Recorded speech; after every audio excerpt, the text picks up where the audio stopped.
Bismillahirrahmanirrahim. Assalamualaikum warahmatullahi wabarakatuh. Innal hamdalillah nahmaduhu wa nasta'inuhu wa nastaghfiruh wa na'udzu billahi min sururi anfusina wa sayyiati a'malina may yahdihillahu fala mudhillalah wa may yudlil fala hadiyalah wa ashhadu an la ilaha illallah wa ashhadu anna Muhammadan abduhu wa rasuluh. Allahumma sholli ala Muhammad wa ala ali Muhammad kama shallaita ala Ibrahim wa ali Ibrahim wa barik ala Muhammad wa ali Muhammad kama barakta ala Ibrahim wa ali Ibrahim innaka Hamidum Majid. Qala Allahu ta'ala fil kitabihil karim ya ayyuhalladzina amanu taqullaha haqqa tuqatih wa la tamutunna illa wa antum muslimun. Ya ayyuhan nasu taqu rabbakumul ladzi khalaqakum min nafsin wahidah wa khalaqa minha zawjaha wa basa minhuma rijalan katsiran wa nisaa'a wattaqullaha alladzi tasaaluna bihi wal arham innallaha kana 'alaikum raqiba. Ya ayyuhalladzina amanu taqullaha wa qulu qawlan sadida yuslih lakum a'malakum wa yaghfir lakum dzunubakum wa may yuti'illaha wa rasulahu faqad faza fawzan 'azima. Amma ba'd. Ibu-ibu jamaah Masjid Fatimah Zahra yang dirahmati Allah Subhanahu wa taala. Alhamdulillah, pada siang hari ini saya diberikan kesempatan untuk membersamai panjenengan semua. Pada hari ini kita akan belajar bersama tentang tata cara pemulasaraan jenazah. Sudah pernah memulasara jenazah belum? Dereng. Sing pun sinten? Ada yang pernah? Tunjuk jari. Belum pernah? Semua? Masya Allah, jenengan. Ahad kemarin saya di tempat Bu Dewi. Di sana ibu-ibu PKK, Masya Allah, berlatih ini dengan saya. Mudah-mudahan bisa dipraktekkan ya Bu Dewi. Hari ini Bu Dewi berlatih lagi, insya Allah nanti lebih bisa. Baik, saya mau tanya dulu. Kalau ada orang mau meninggal, apa yang kira-kira jenengan akan lakukan? Talqin. Talqin bukannya di kuburan. Bukan. Apa talqin itu? Dalam membimbing. Baik. Kita akan belajar dulu tentang talqin dan penanganan jenazah yang baru meninggal dunia, ya. Istilah talqin ini, jadi nyosewu ini kita percepat nggih, karena waktunya terbatas. Kemarin di tempat Bu Dewi itu mulai jam 8, selesai jam setengah 12. Ini nanti kalau jenengan mau kurang jelas, bisa dilihat di channel YouTube saya di Sangumati Channel, Sangumati Channel, nanti semua sudah ada di sana. Jadi yang pertama, ketika ada orang yang telah datang tanda-tanda kematian, tanda-tanda kematian itu seperti apa? Sudah lemah nafasnya, sudah mengkis-mengkis Senin Kemis, itu kita yang ada di sampingnya buta, bukan kemudian ditinggal pergi, wedi, sinten sing wedos nek enten tiyang situ? Wedos, tapi ditolong maksudnya ditalkin, Talqin itu adalah membimbing orang yang akan meninggal dunia dengan kalimat tauhid, kalimat la ilaha illallah. Kalimatnya cuma satu. Tidak ada nyebut tidak. Ayo istighfar tidak. Meskipun kalimat-kalimat itu bagus. Ayo takbir Allahu Akbar, ayo istighfar, enggak. Kalimatnya apa yang dituntunkan Rasulullah hanya satu, kalimat la ilaha illallah. Jauh, hanya satu, tidak ada kalimat yang lain. Rasulullah sallallahu alaihi wasallam mengatakan, "Man kana akhiru kalamihi la ilaha illallah, dakhalal jannah." Napa? Man kana akhiru kalamihi la ilaha illallah, dakhalal jannah. Kita talqin. Ya. Bagaimana kalau kemudian baru la ilah sudah meninggal? Si calon mayat tadi baru menyebut la ilah sudah meninggal, kan bahaya itu, mendingan Allahu Akbar gitu. Kita berhusnudzon kepada Allah Subhanahu wa ta'ala. Jadi hanya satu, ketika orang akan meninggal diajari kalimat la ilaha illallah. Oke? Saya ingin sekalian praktekkan ya, bagaimana cara kita mentalkin, ya. Ibu-ibu yang tahu, ketika kita mentalkin, di mana posisi kita mentalkin, ya. Usahakan jenazah, ya, calon jenazah itu berada di atas tempat tidurnya, ya. Kemudian usahakan, mas, kalau memang harus dimasukkan kameranya bisa bergerak, ya. Monggo silakan supaya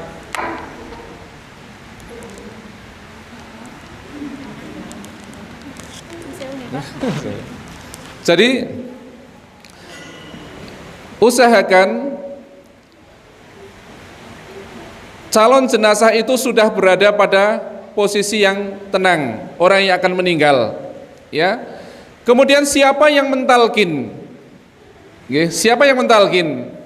Yang mentalkin sebaiknya adalah orang yang dekat dengan calon jenazah. Ya, orang dekat itu yang mahram ya. Mungkin kadang dekat dengan teman sekolah, tapi bukan mahramnya, maka tidak boleh juga. Ya. Maksudnya dekat itu supaya suaranya dikenali oleh orang yang akan meninggal. Tuntun talqin di telinga, dekat telinga orang yang akan meninggal. Yang mentalqin itu duduk, ya, duduk enak, ya, yang dekat, kemudian didekatkan di telinga calon jenazah.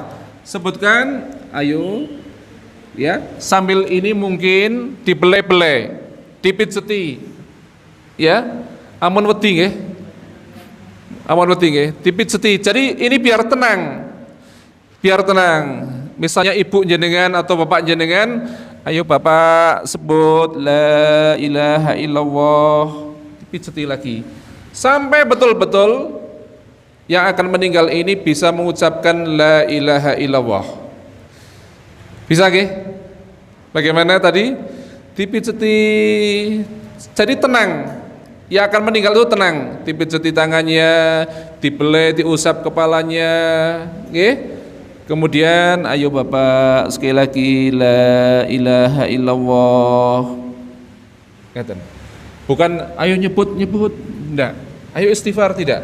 Tapi kalimat la ilaha illallah. Ngaten nggih ingkang caranipun nggih. Usahakan ruangannya tenang. Tidak gaduh. Nggih. Jadi calon jenazah ini juga tenang, bisa menirukan apa yang kita ajarkan, kalimat la ilaha illallah itu. Ya, kalau yang akan meninggal ini sudah bisa mengucapkan kalimat la ilaha illallah, jangan diajak ngobrol lagi. Nggih. Lah ngono. Alhamdulillah, ya syukur alhamdulillah. Terus dia ngomong lagi. Kalau dia matur lagi, maka harus diulangi lagi talqinnya. Ya, entah kita yang ngajak ngobrol atau dia yang ngajak ngobrol yuk sadar lagi, maka harus ditalqin lagi sampai betul-betul kalimat terakhir yang keluar dari lisannya adalah kalimat la ilaha illallah. Sampun pirsa, ada pertanyaan sampai di sini? Jelas nggih? Talqin nggih? Tapi tidak mudah mengucapkan kalimat la ilaha illallah.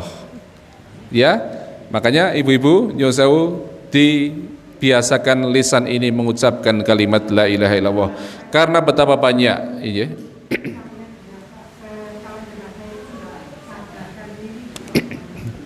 Kalau nggak sadar nggak bisa ya, tapi sebisa mungkin kita masukkan di telinganya kalimat itu, ya. Boleh jadi dia mungkin merem tidak sadar, ya karena orang mungkin di akhir-akhir hayatnya itu atau dalam kondisi misalnya kecelakaan, misalnya apa, nggak sadar, mungkin telinga ini masih bisa mendengar, di bawah sadarnya di sini masih bisa mendengar, sehingga mungkin coba jangan ngendiko kalimat la ilaha illallah. Jenengan tidak usah menggerakkan bibirnya, bisa enggak? Bisa. Itu. Jadi kita husnudzon pada Allah Subhanahu wa taala. Nggih. Ada pertanyaan lain? Iya, monggo. Oke, sebaiknya di telinga kanan ya. Sebaiknya di telinga kanan, atau kalau telinga kanan bermasalah ke telinga kiri. Cukup? Berani?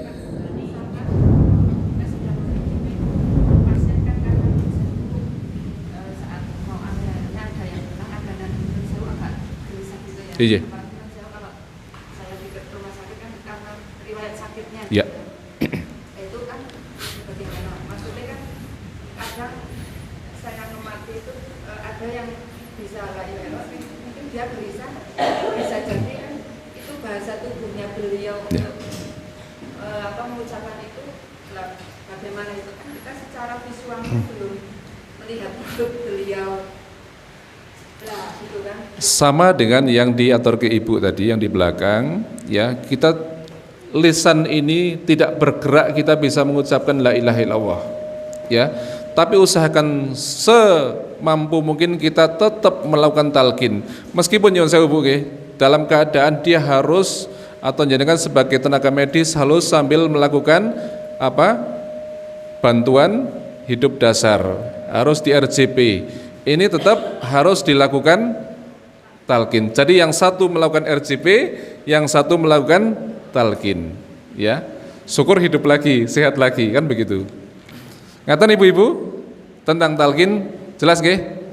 Oke, kita lanjutkan materinya.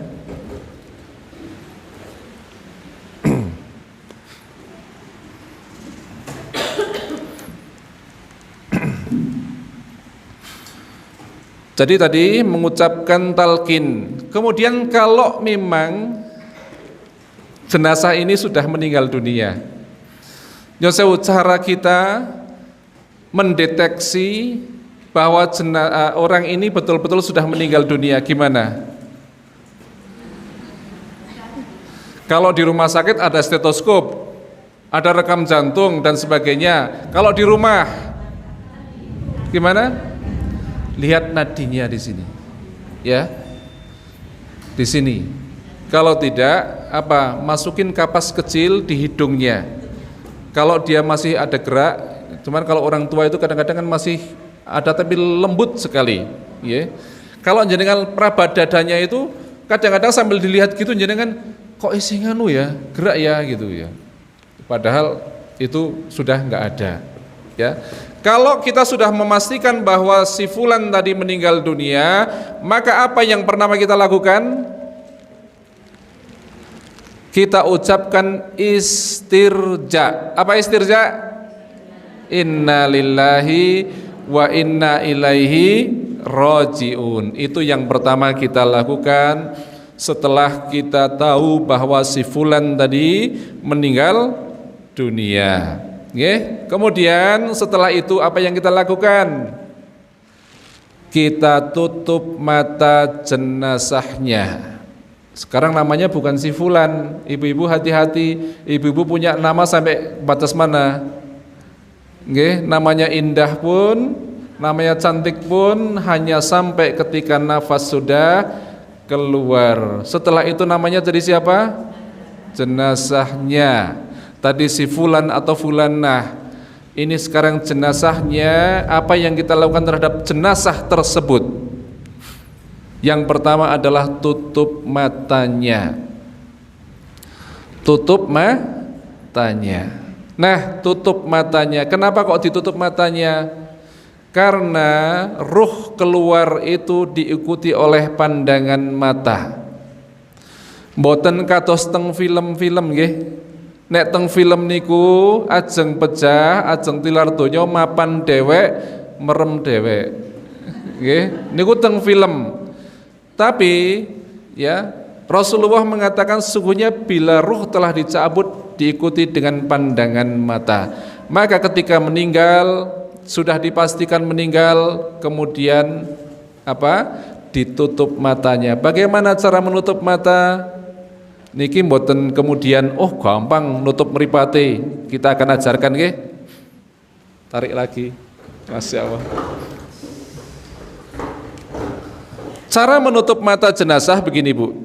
Ini tadi biar tidak karena saya posisi di sini, mestinya ini balik ya. Dengan tangan kanan. Lihat, letakkan tangan kanan di atas dahi.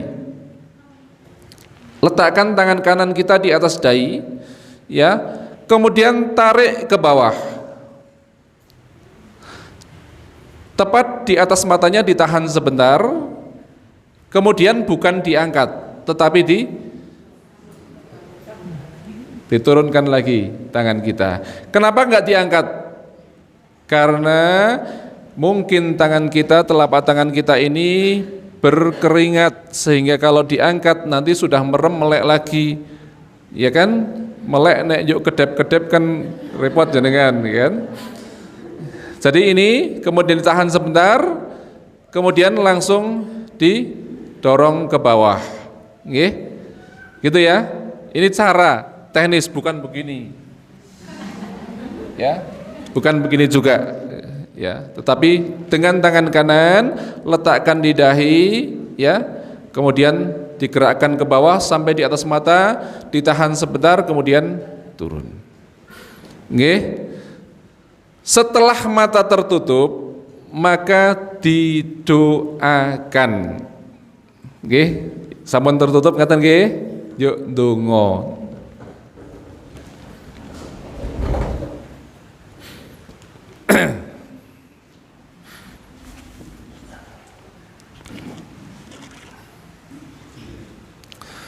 Kemudian didoakan, doanya kalau sudah ada yang hafal syukur, kalau belum nanti googling aja nggih, nek ngapalke sekarang mboten sekap. Bu Dewi pun hafal dereng padahal pun seminggu. Allahumma gfir li fulan, ini maksudnya disebutkan namanya. Allahumma gfir li Paijo, begitu. Allahumma gfir Paijo gitu. Warfa darajatahu fil mahdiyin, ya. Wakhlufhu fi akibihi fil ghabirin, ya. Waghfir lana walahu ya rabbal alamin, wafsah lahu fi qabrihi wa nawwir lahu fih. Niki donganipun nggih. Nek niat ngapalke insyaallah setengah jam apal. Nggih, Bu Dewi mboten niat niki. Googling nggih. Googling mawon doa menutup mata mayat, ya. Insya Allah di Google ada, atau nanti dibuka di channel YouTube saya ada. Allahumma gfir li fulan, ya. Jadi ya Allah ampunilah, itu ketika Rasulullah mendatangi jenazah Abu Salamah, ya. Allahumma gfir li Abu Salamah gitu dulu, ya. Ini kita cepatkan. Kemudian setelah kita doakan, kemudian kita tutup mulutnya. Itu yang pertama. Sebelum menutup mulutnya, okay,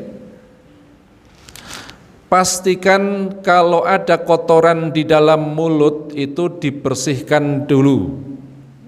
Ya.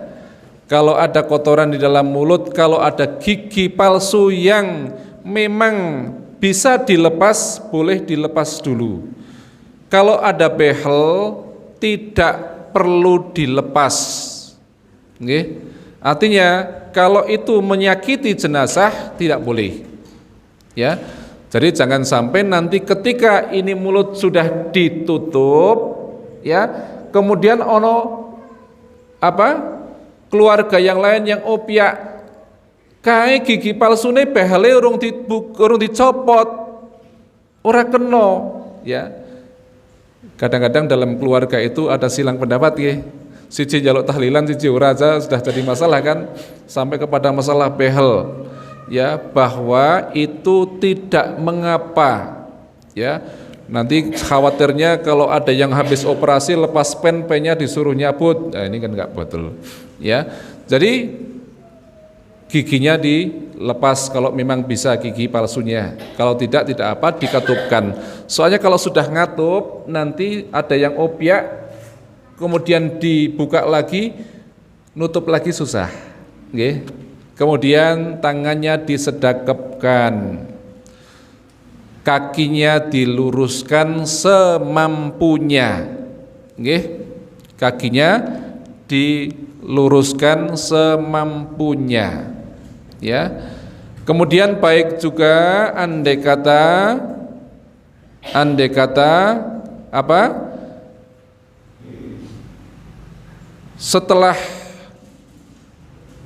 keluarga kumpul semua, sebelum orang lain datang, dilepas perhiasannya. Nggih. Kenapa kok dilepas perhiasannya sebelum orang lain datang? Jangan sampai ini jenengan nyuceni tanggani ya, yuk jenengan kena fitnah. Mau anting-antingi si kae sinang ndi sing nggawa sapa ya, padahal mboten enten. Jenengan tadi baper mboten. Nggih kan? Kan jadi gak enak wong ana anting-antingi ora, ana kalunge ora, kok yuk kemudian keluarganya salah satu ada yang mengatakan begitu. Pastikan sebelum memandikan jenazah itu diselesaikan dulu. Ora ana perhiasan yang menempel. Nggih. Sudah tentang talqin, tentang persiapan, saya cepatkan tentang persiapan memandikan jenazah. Nggih. Memandikan jenazah. Tapi harus diingat, sebelum memandikan jenazah pastikan kain kafannya sudah disiapkan. Jangan pernah memandikan jenazah, jangan pernah membawa jenazah ke tempat memandikan jenazah sebelum kain kafannya disiapkan. Nggih, wis disuceni, kain kafane diurung tuku. Waduh. Sing tuku sapa? Urung ana duwite, urung kei duit. Waduh, repot mulai. Gitu. Nah, sebelum memandikan jenazah ini biasanya kalau di kampung-kampung ada kemudian sekarang modelnya lillahi ta'ala nggih. Pokoknya ayo gitu kan. Ibu-ibu dawes kalau di tempat saya itu, pokoknya cencing langsung mangkat. Ora peduli wong piro pokoknya mangkat kabeh. Cencing kabeh betul itu. Enggak boleh sekarang, tidak boleh. Setelah kita belajar ini kita harus tahu bahwa penting lakukan screening terhadap jenazah. Ya. Screening dalam hal apa? Yang pertama, memastikan riwayat penyakit yang diderita jenazah.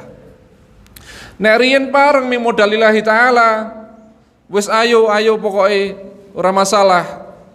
Ya, tapi sekarang tidak boleh. Keluarga harus terbuka karena banyak penyakit yang menular yang diderita oleh orang-orang dan mungkin kita orang lain tidak tahu. Jadi lakukan screening dulu. Mungkin dia kena HIV, ada yang mengatakan HIV kan tidak nular kecuali dengan hubungan seks, kecuali dengan jarum suntik. Iya, tapi cairan yang keluar itu akan menularkan kepada yang memandikan. Mungkin hepatitis B, semuanya itu karena cairan yang keluar dari dalam tubuhnya. Wong gatel mawon, gatel saged nular mboten? Saged. Makanya kita ketika memandikan jenazah itu, ketika tahu ini penyakitnya ini, sehingga kita siapkan alat pelindung diri apa yang harus kita pakai. Apakah kita tetap harus pakai handscoon yang mungkin satu lapis saja atau dua lapis atau bagaimana? Ya kan? Apakah kita perlu pakai hazmat atau tidak? Oh, ini kena COVID misalnya. Oh, harus pakai hazmat. Okay. Ini yang dimaksud kita penjagaan diri, ya. Kemudian yang kedua, memastikan ada tidaknya luka di tubuh jenazah. Memastikan ada tidaknya luka di tubuh jenazah. Karena apa? Karena darah itu sangat cepat sekali, atau darah sebagai alat penghantar penularan penyakit yang paling cepat. Oke. Jadi kan habis marut, ya, berdarah, ya. Kemudian ada tetangga meninggal, jenengan ikut memandikan jenazah, padahal jenazah itu juga ada darahnya, itu bisa ada potensi penularan mulai atau lewat darah itu. Oke, jadi hati-hati. Kemudian memastikan agama yang dianut jenazah, ini penting. Karena apa? Boleh jadi keluarga menutup-nutupi, gimana? Mungkin keluarganya muslim tapi dia non muslim, wes diopeni cara muslim bae, ditutupi. Atau kemarin kasus terjadi di Wonosobo juga kan, yang jenazahnya sudah muslim tapi keluarganya non muslim. Di Magelang juga ada kan perebutan, ya, perebutan jenazah. Jenazah sudah mualaf, keluarganya masih non muslim, ya. Jadi pastikan, ya, nanti ketika memandikan itu diwolak-walik, dilihat. Nanti mungkin di belakang sini ada apa? Ada tato salib dan sebagainya. Boleh jadi begitu. Jadi pastikan agamanya. Sehingga kalau memang muslim, kita openi dengan cara muslim.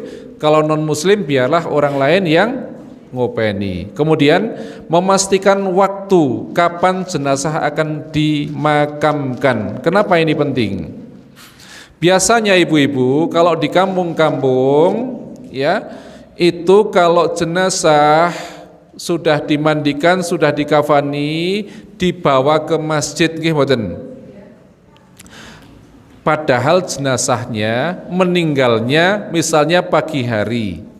Yuk keluarga mengatakan niki ajeng disarekke mengke, niki nunggu anake kula saking Kalimantan, asih ngadang bis, urung oleh pesawat. Tekane mengke iki jam pinten mboten ngertos. Jenazahnya sudah ada di masjid, nggih. Potensi bahayanya apa? Kalau kita tidak tahu kapan dimakamkan, kemudian jenazah itu tidak diberi lapisan plastik padahal dia ada penyakit menular, ya. Cairan bisa netes ke karpet. Karpetnya untuk sujud dan sebagainya, sehingga potensi itu bisa terjadi, penularan bisa dari situ, nggih. Jadi biasanya kan gitu. Kemudian kalau jenazahnya itu wanita, pastikan bahwa jenazah tidak dalam keadaan hamil, tidak dalam keadaan menstruasi atau dalam keadaan nifas, atau dalam keadaan jenazah itu memiliki penyakit yang menyerang di dalam perutnya. Misalnya jenazah kok ada sakit liver, oh jenazah kok ada misalnya kanker kolon, kanker usus. Jangan-jangan ketika jenazah perutnya diurut, yang keluar bukan kotoran tetapi darah. Ya, orang sedang hamil khawatir diurut kan, nanti yang keluar bukan lagi kotoran. Oke. Makanya harus terbuka, keluarga terbuka, yang mau memandikan juga tahu, harus tanya apa dulu, niki sek hamil mboten, kan sing ngertos kan keluarga, ya kan, ini sedang menstruasi atau tidak, ya. Biasanya kalau menstruasi kan lebih mudah dilihat dari celananya barangkali, ya. Kemudian kita mempersiapkan alat pelindung diri pastinya, ya, dan alat-alat untuk memandikan. Minimalnya ibu-ibu, kalau kita memandikan jenazah, ini alat yang kita pakai, ya. Masker itu pasti, ya. Kemudian apron ini kita kalau ibu-ibu celemek ngoten nggih, celemek supaya ini tidak langsung menyentuh anggota tubuh jenazah. Kemudian menggunakan handscoon, kalau tidak handscoon mungkin dengan kaos tangan rumah tangga, sarung tangan rumah tangga, ya. Kemudian menggunakan sepatu boot. Jadi mboten cenceng Bu, okay. Kadang-kadang cincing pun pokoknya bismillah mangkat niku tidak, ya. Standar ini harus kita lakukan untuk pencegahan dini.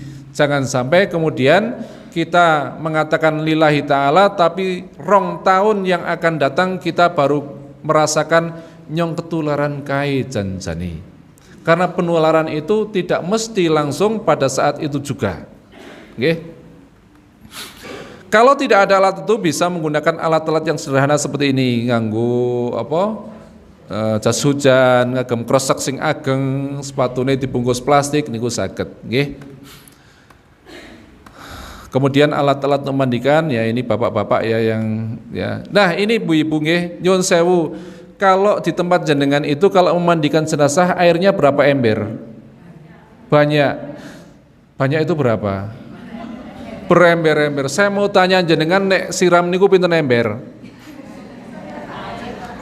Saember. Niki jenazah niku nggih nyuwun sewu. Mbok iya ojo bangetan-bangetan lah kita. Ya. Koyo-koyo jenazah itu barang yang kotor banget kudu diresiki dengan air berember-ember. Nggih mboten? Saember mon cukup. Islam itu diturunkan di mana? Di tanah yang tandus, yang gersang, yang airnya sedikit. Tapi apa rukun wajib itu sah. Lah saiki berember-ember go ngopo? Nggih mboten? Nggih jangan ampun nggih. Dan tidak harus air panas. Itu biasanya boleh tapi tidak harus. Nggih. Itu biasanya yang memandikan egois lah nyes kaya. Nggih. Jadi itu nggih, tidak harus nggo ngenteni godhog banyu, sapa sing godhog banyu, gas entek. Wah, niku muter-muter rampung-rampung. Ya. Jadi pastikan airnya itu ya sing memper wong ora arep ngrujuki mikro gitu. Ngrujuki ya. Jadi kita memandikan jenazah orang ngasih ngosoki gitu, guluwe akeh, terus njukuk watu nggo ngosoki mboten. Tidak sampai segitu, ya. Jadi cukup dengan air yang minimal saja, ya. Biasanya kita hidup bisa kosokan, bisa keramas, bisa nganu dengan air yang cukup kan? Nah, sekarang sudah meninggal, arep kapak-kapake manut, arep diguyang kaya guyang mikro kan bangetan banget ini kan, nggih. Jadi itu ibu-ibu nggih. Ini sudah tidak perlu. Kemudian pasti di ruang yang tertutup. Kemudian ini penting, siapa yang berhak memandikan jenazah? Siapa yang berhak memandikan jenazah? Yang pertama adalah kalau laki-laki yang meninggal, istrinya boleh memandikan. Kalau wanita yang meninggal, maka suaminya boleh memandikan. Oke. Jadi jangan kemudian suami meninggal istrinya malah menangis wae, ya. Jangan lakukan itu hak jenengan yang terakhir itu. Ketemu yang terakhir itu sebelum dikafani. Nggih. Jenengan menyentuh yang terakhir barangkali. Jadi jangan hanya nangis saja nyuwun sewu. Sekarang saya katakan ini. Karena kebanyakan begitu, wanita-wanita ditinggal suaminya sedih karena sedihnya, kemudian wes kono dopeni bojoku. Oh jangan, kesempatan kita ngopeni yang terakhir, ya. Jadi yang pertama adalah kalau suami meninggal istri boleh mandikan, kalau istri meninggal suami boleh memandikan. Kemudian yang kedua, yang memandikan jenazah hendaknya dari kalangan kerabatnya yang paham fikihnya. Yang paham tata cara pemulasaran jenazah. Tidak boleh setiap orang maju cincing sakdawes maju kabeh padahal orang ngerti carane. Maka yang terjadi babak belur. Ya, kudune jenazah bisa dimandikan dalam waktu mungkin 10 menit, seperempat jam, kadang-kadang ada yang sampai 1 jam. Mbuh dikapake ora ngerti. Ya. Jadi yang pertama tadi suami atau istri, yang kedua orang yang paham fikihnya dan diutamakan. Jadi tetangga mengkosek ada keluarganya ndak, tetangga nanti, ya tapi utamakan kaum kerabatnya sing ngerti fikihnya. Dan yang paling utama yang memandikan adalah orang yang diberi wasiat. Ya. Yang penting adalah dia muslim, yang penting dia adalah apa? Sejenis. Ya. Saya itu kemarin terharu, Bu. Saya di Tembalang di tempat Pak Larno itu, Pak Larno sudah gini, aku wis pesen karo ibune, nek aku mati telepon Pak Nurhadi, sing mandikan jenazah Pak kudu Pak Nurhadi. Masya Allah.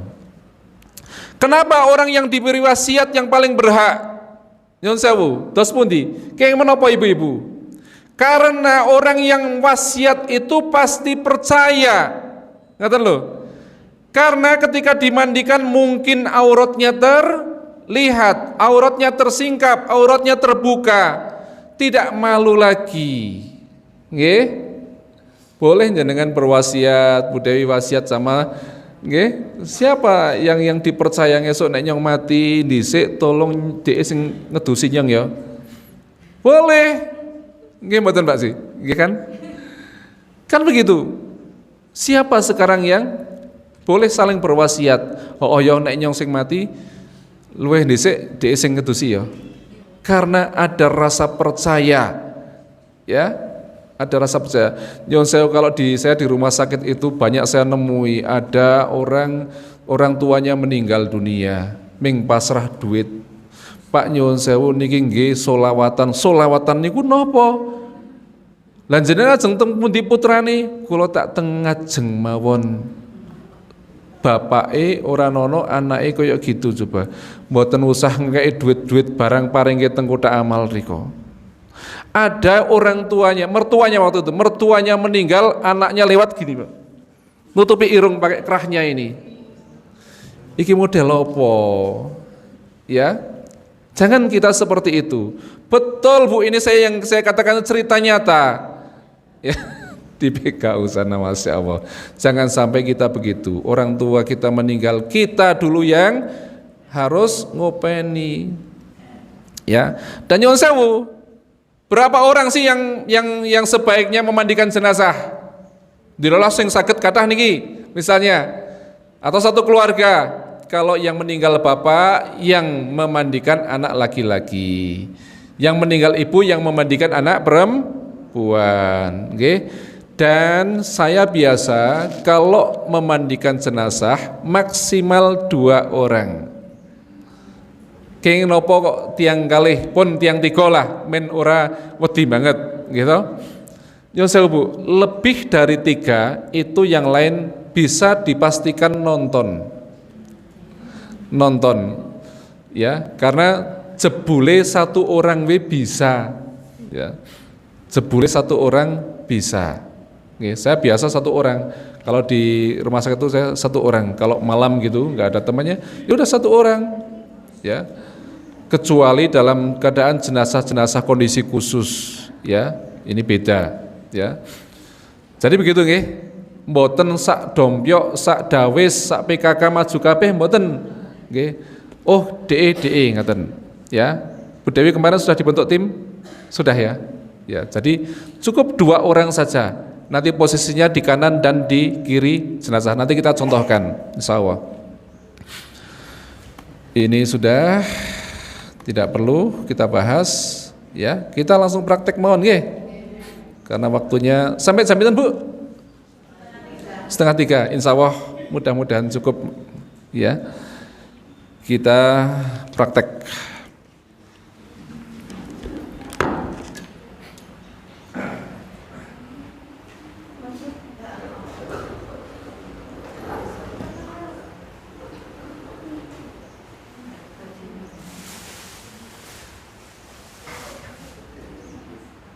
Jadi gini Ibu,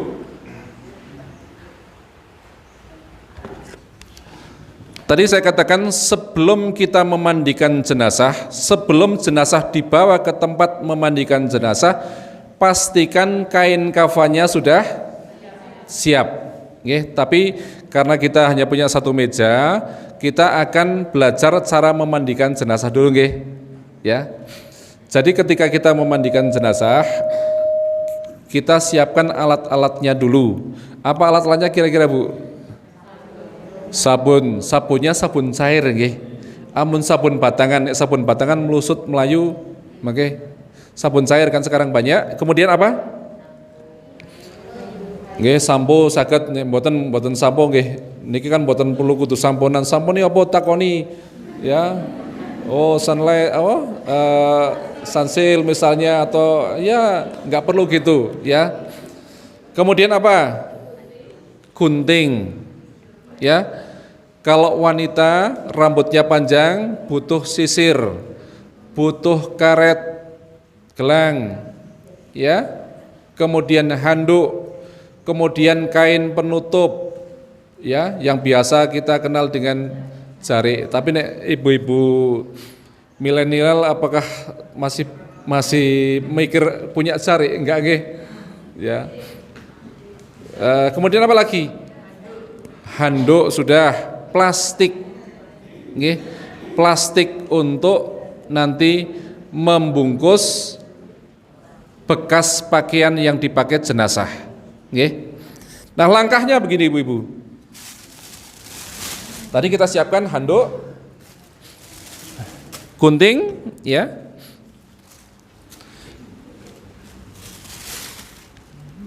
Jadi ini minimalnya adalah handuk, ya. Handuknya yang besar ya.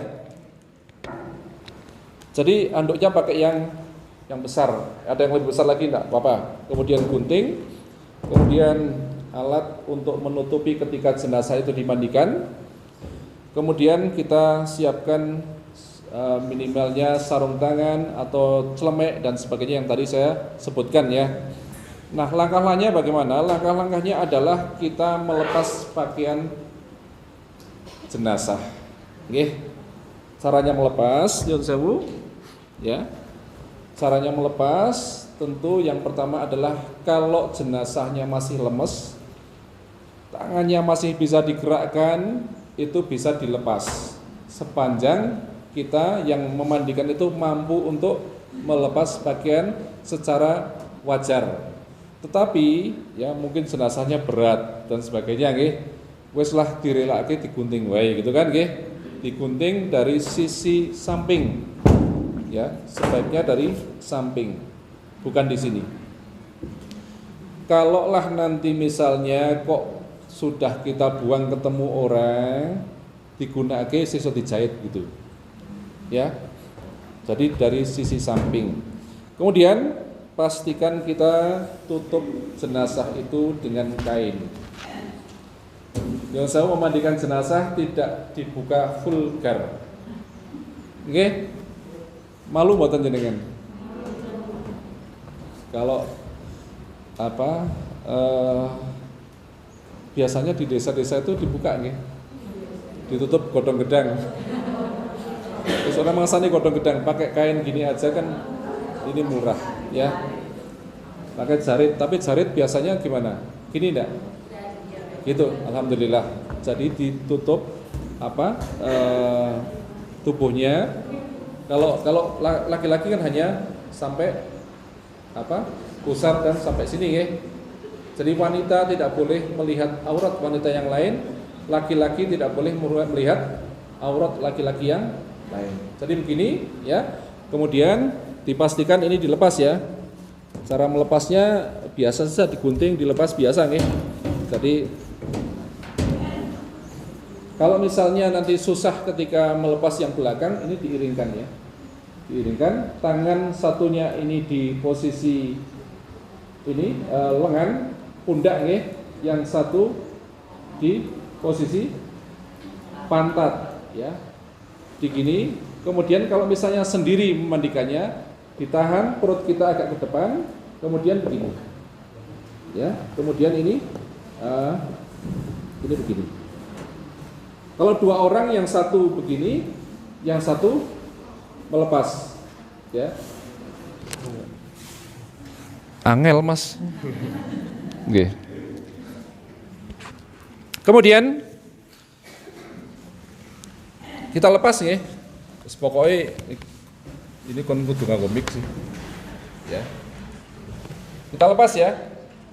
Nah, tadi fungsinya plastik untuk membungkus sisa atau bekas pakaian yang dipakai jenazah.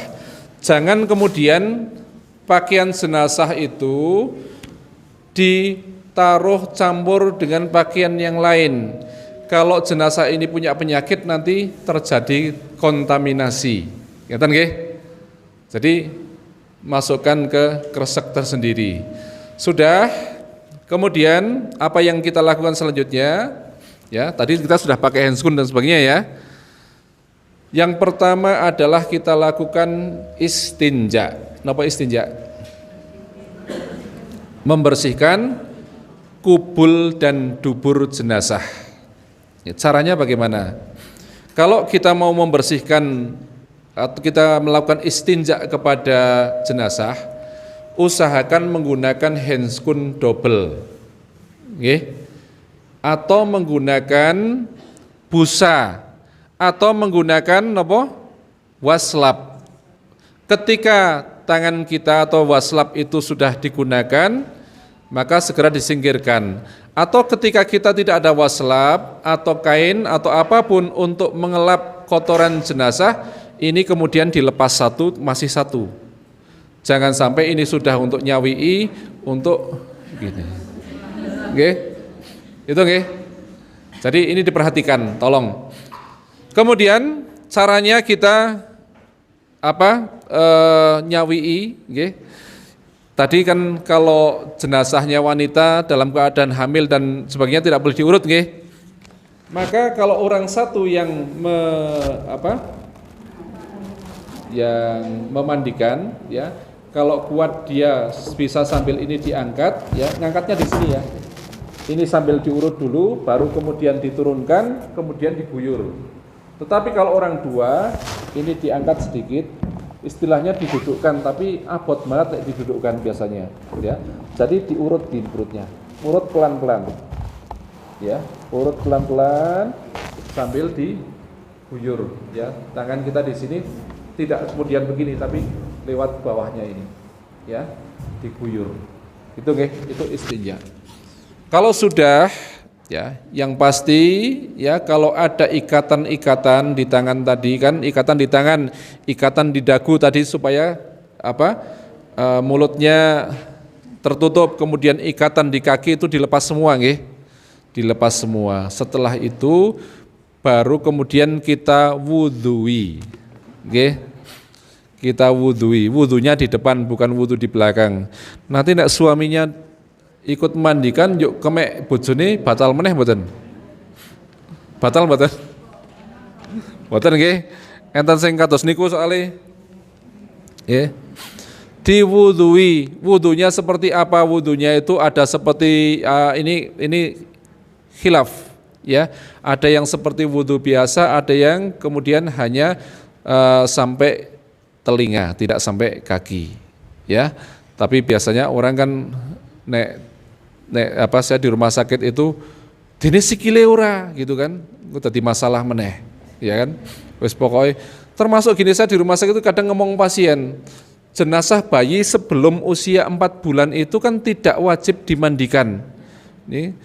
Tapi nek keluargane kemudian niki nyuwun disuseni teng rumah sakit, ora disuseni prige, diterangke dia sedang emosional, wis pokoknya wis lakoni wae lah timbangane nggo ribut begitu.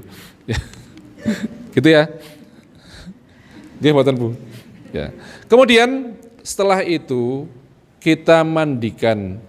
Prinsip dari memandikan adalah, sebelum kita mandikan, saya ingatkan dulu ketika kita mewudhui itu, ketika sampai pada hidung ini dimasuki ini ya, jari, hidung dan mulut, ini dimasuki jari, yang saya tadi lupa. Jadi bukan kemudian digini, kita wudhu, kita mungkin ada yang salah ya, nek wudhu pripun? Ngeten, ini ke? Ya. Tapi kalau sudah meninggal hanya dimasukin begini, ya, tuh. Gitu, sudah kemudian dimandikan. Cara memandikannya adalah prinsipnya dari atas ke bawah, dari kanan ke kiri, niku. Kemudian baru belakang. Nah, Niku mon prinsipe. Guyurannya silahkan diguyur, kemudian sambil disabuni boleh, diguyur dulu kemudian disabuni boleh. Itu teknis, ora ono aturane sing baku, ya. Kemudian ya setelah itu belakang, ya belakang itu ini yang kanan dulu. Kanan itu artinya yang ada di posisi ini adalah memiringkan gini. Kalau kemudian ini sudah, yang sebelah sini miring ke, yang sebelah sini nyabun dan guyur. Oke. Sampai di sini ada bayangan enggak? Nek wong 10 sing mandikan ngapain aja? Ngapain aja, Bu? Ngancani men ora wedi gitu nggih. Gini, nyun sewu. Kalau jenazah itu kalau kita ndelok kayak gini, nyun sewu dodone, dene sih gerak-gerak ya gitu. Makanya jangan dilihat gitu, ya. Gitu ya, Bu ya. Ini prinsip memandikan gitu. Sudah memandikan itu hanya begitu dan kita tidak usah kemudian dikosoi, ya. Diguyur juga dari atas ini. Kalaulah harus masuk diguyur gini, ini ditutup tetap. Disabuni juga di bawah gini, diguyur begini.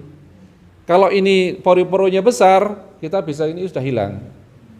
Ya, jadi jangan kemudian ditarik angel, dikosoi nganggo watu, jangan. Ya. Gitu nggih. Jadi penjagaan aurat itu wajib tetap. Ya, jenengan tentu malu kan? Malu. Wong anaknya yang mandikan aja malu. Mungkin suami jenengan lihat aja jenengan malu kan? Apalagi orang lain. Ya kan? Pasti jenengan lebih malu. Dan ketika memandikan jenazah tidak ada bacaan-bacaan yang dituntunkan. Ora ono solawatan, ora ono apa-apa. Ya, diam semuanya. Tidak ada bacaan-bacaan yang dituntunkan. Tidak ada bacaan yang dituntunkan oleh Rasulullah SAW. Sampun, ini mandikan jelas? Ada pertanyaan? Kapur barus pada bilasan terakhir. Kalau sudah ini tetap begini. Kapur barus itu nyun sewu. Kalau tadi saya katakan air panas, boleh kapur barus dilarutkan dengan air panas. Akan tetapi memang kapur barus itu susah untuk larut dalam air. Ya, semampu kita. Ya, nanti air panas dicampur air dingin. Ya, kemudian beberapa gayung saja. Ya, kemudian itu dijadikan bilasan terakhir, ya, bilasan terakhir. Nyun sewu, guyurannya itu ada aturannya ganjil, 3, 5, 7 atau lebih dari itu. Nyun sewu, 3, 5, ya Bu. Kapur barus itu biasanya adalah itu kalau asalnya adalah bidara, Bu ya, bidara. Karena bidara kita susah, ya kita ganti dengan kapur barus, ya. Nggih.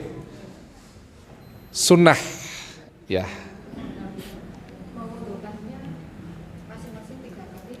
Iya, seperti wudu biasa. Nggih. Jadi itu khilaf tadi saya katakan seperti wudu biasa atau ada yang mengatakan seperti mandinya orang junub. Mandi orang junub itu seperti apa, Bu? Kakinya kan enggak dimandikan, kakinya enggak dibasuh kan? Apa masih salah selama ini? Yuk ketok iki. Nggih. Iya Ibu. Nyun sewu, ampun mboten usah disogoki. Nggih. Lho biasanya disogoki, hurung ki, hurung reget. Ndak usah dicawiki mawon, kok melas Bu? Lama kan Joan? Jadi sudah dicawiki sewajarnya. Jadi memandikan sewajarnya semuanya. Nanti kalau sudah dimasuki kapas kecil. Jadi ketika mandikan itu sangu kapas. Dimasuki kapas, tapi nggak usah dimasukin drijine lebokke di nganu. Jangan. Ya. Melas nggih, Mbak nggih. Gitu nggih. Ada lagi pertanyaan? Iya.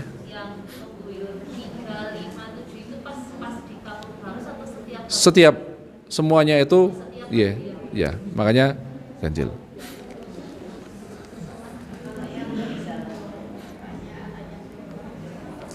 Tadi saya katakan kalau laki-laki bapaknya yang meninggal sebaiknya anak laki-laki.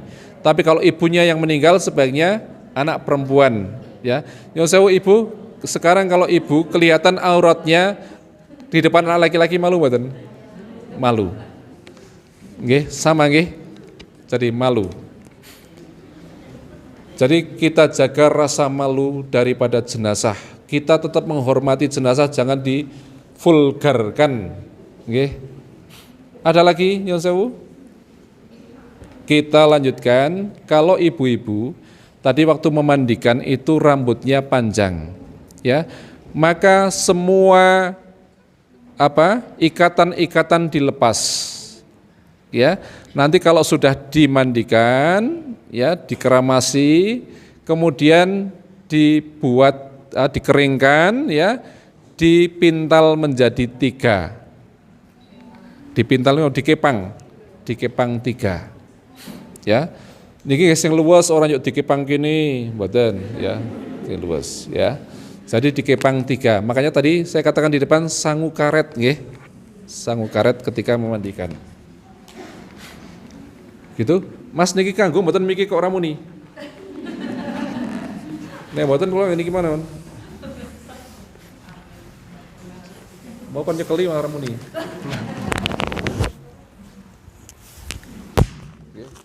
Sudah gitu memandikan jelas ya, sampai rambut tadi sudah ya.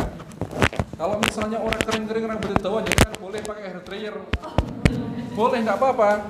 Jadi jangan kemudian nganggo hair dryer kok rasanya piye gitu kan, nggak apa-apa. Kalau memang jadi siapkan betul rambutnya panjang kan, semeter.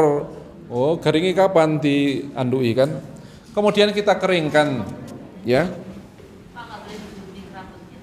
Oh jangan, nggak boleh digunting rambutnya. Kelek itu rambutnya nggak boleh, kemaluan rambutnya panjang nggak boleh. Kita nggak berhak, nggak boleh. Kukunya panjang biarin. Nyuwun sewu. Tapi kalau kuku wanita panjang, nyuwun sewu pakai kitek ya. Pakai kitek itu dibersihkan dulu sebelum wudu. Ya, sebelum itu dilihat dulu makanya jenazahnya kita kan mboten. Ya kalau hanya pacar itu pacar apa jenenge Ibu? Itu cukup dibersihkan, tapi kalau kemudian pakai yang tidak bisa dibersihkan itu kita harus sedia aseton atau thinner. Agak panas diginiin. Kukunya panjang ya dibersihkan saja, nggak usah dipotong-potong, enggak apa-apa lah, ya. Repot temen tuan kuku barang, ya. Kemudian apa lagi? Kalau misalnya ini ada alas bedaknya, ada bulu mata palsunya, ya kan? Ini kalau bisa kita alas bedak itu biasanya dia luntur dengan sabun, ya, dengan sabun luntur insya Allah, tapi dengan kapas, ya, dengan kapas. Kemudian ini bulu mata alis ya, alis ini dilepas. Nek bulu mata itu angel sing tanam ya, yang tanam itu kan susah ya mungkin ya sebisa kita ya. Jadi kalau hanya tempelan itu kan ada yang tempelan, ya ada tempelan enggak? Ya. Kemudian kalau misalnya kena oli misalnya, oli itu harus dengan sabun ya. Nah bagaimana kalau ini luka? Kalau luka misalnya ya, kan ada luka itu kita siapkan juga. Jadi sebelum mandikan jenazah memang prosesnya agak dirik-dirik ya. Ono luka nih ora, makanya tadi yang screening itu, ini ada luka misalnya ini ya, orang yang lama sakit kemudian tertidur ini kan sering ada luka ya. Kalau perlu dikasih kasih plester. Ini contohnya ya, saya buka pahanya sedikit apa ya. Ini kasih kayak gini. Ini pakai underpad kemudian plester anti air, ya. Tapi kalau misalnya tidak ada, ya pokoknya tutupi kapas. Tapi ketika memandikan dibuka dulu enggak apa-apa, ya. Pembalutnya, plesternya nanti kemudian kita tutup setelah selesai dimandikan, ya. Jadi jangan sampai kemudian nanti menetes darahnya. Sampun nggih, kita lanjutkan untuk mengeringkan jenazah. ketika kita mengeringkan jenazah, ini juga jangan kemudian dilepas dulu baru kita, dan tidak begini nggih. Ya, jangan diusus gitu. Jadi makanya tadi saya katakan pakai anduk yang besar. Anduknya diginiin. Ya. Rambutnya ini kita yang apa ya? Yang halus. Ketika mengeringkan rambutnya, ya, turun, ya. Ini turun, ya. Ini bisa ditarik. Ya. Ini bisa ditarik. Ini turun semuanya. Makanya anduknya yang besar. Kita jaga auratnya tidak terbuka. Meskipun kita bisa melihat auratnya, tapi dibat seminim mungkin. Jangan sampai kemudian itu terbuka. Karena mungkin ini ketika diguyur ada tersingkap dan sebagainya. Oke. Sudah begini? Sebisa ini. Oke. Ketika jenazah menstruasi kita siapkan, sebaiknya kita siapkan pempes. Ya. Jadi ketika jenazah menstruasi, nifas itu kita siapkan pempes. Ya, sehingga nanti ketika dimandikan tetap kita jangan pakaiin dulu, ya. Tapi nanti di atas kafan kita siapkan pempes. Jadi diangkat itu. Nah, karena sering terjadi seperti ini, sebaiknya ketika memandikan jenazah yang mengkafani atau tempat mengkafani itu satu tempat. Biasanya kan gitu nggih Bu, di kampung-kampung itu memandikannya di sana. Nanti ketika mengkafani di rumah, di dalam rumah kan, ini diangkat kewer-kewer ke sana kan. Ya, melewati orang yang takziah itu kan kurang bagus. Tapi kalau sudah masuk rumah misalnya itu sudah dikafani kan lebih bagus, nggih. Artinya auratnya juga sudah tertutup, nggih. Jadi gitu, sudah dikeringkan, sudah kita akan siapkan mengkafani. Nyun sewu, nanti kalau kelewat sedikit nggak apa-apa? Nggih. Ini saya singkirkan dulu ya. Kita akan belajar mengkafani.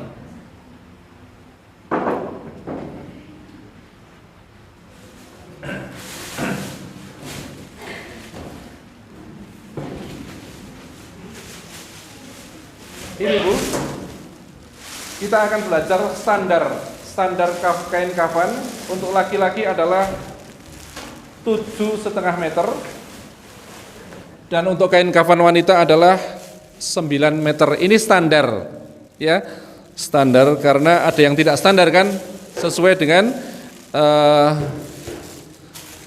pendek tingginya orang, ya. Kita akan belajar dengan 2 kain, yang laki-laki dan yang perempuan ya, biar bisa sekalian ya, yang laki-laki nggih. Karena yang laki-laki mudah, 7,5 meter. Termasuk nanti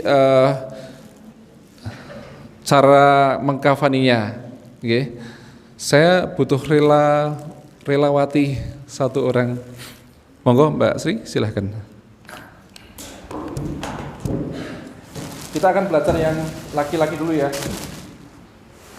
Ini kayaknya 7,5 meter. Yuk ngapunten, saya tidak bisa pegang mic, apa ya? Kain 7,5 meter untuk laki-laki ini cukup gampang cara motongnya. Kita tidak perlu, kalau ini sudah 7,5 meter ya, kita beli di toko 7,5 meter gitu nggih. Maka tinggal dibagi 3. Nggih. Yun sewu. Langsung kita bagi 3. Kalau mau pakai yang ini ada apa?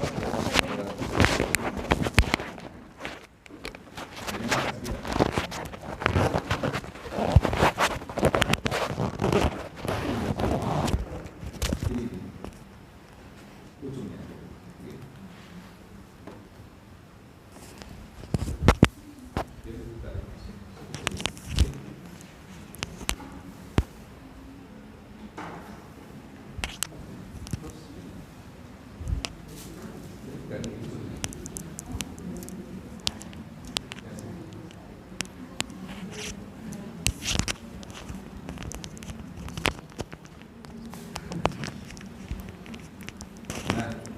Ini sudah kita dapatkan kain 2,5 meter kali 3.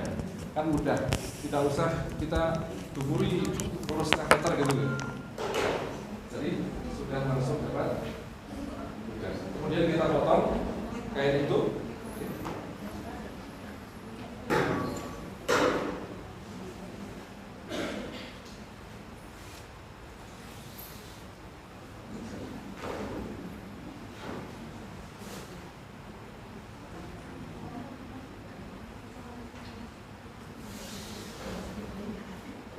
Nah, dari 3 kain ini kita butuh apa? Tali. Oke, tali kita ambil dari 1 helai kain ini, ya. Kemudian kita tekuk gini. Yang saya kalau ada yang di sini penjahit, saya lancangi dulu. Ya, pegang. Enggak ada kan ya?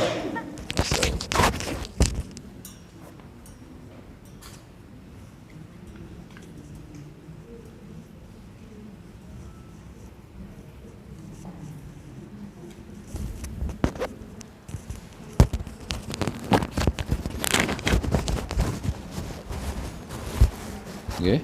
Jadi begini cara kita, jangan di braid gitu ya. Braid itu digini terus braid gitu ya. Ini monggo kita belajar rapi. Yang sewu yang penjahit saya ngelancangi. Mbak Jenna pegang ini. Kita akan buat tali untuk laki-laki. Ditekuk gini Mbak. Begini. Oke. Jadi tali itu sekitar 4 sampai 5 cm. Oke, 4 sampai 5 cm.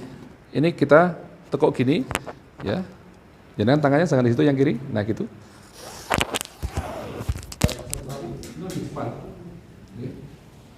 Lagi, jangan dilepas lagi.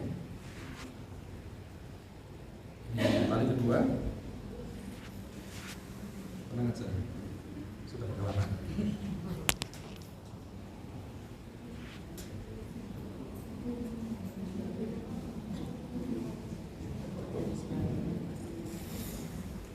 Ya.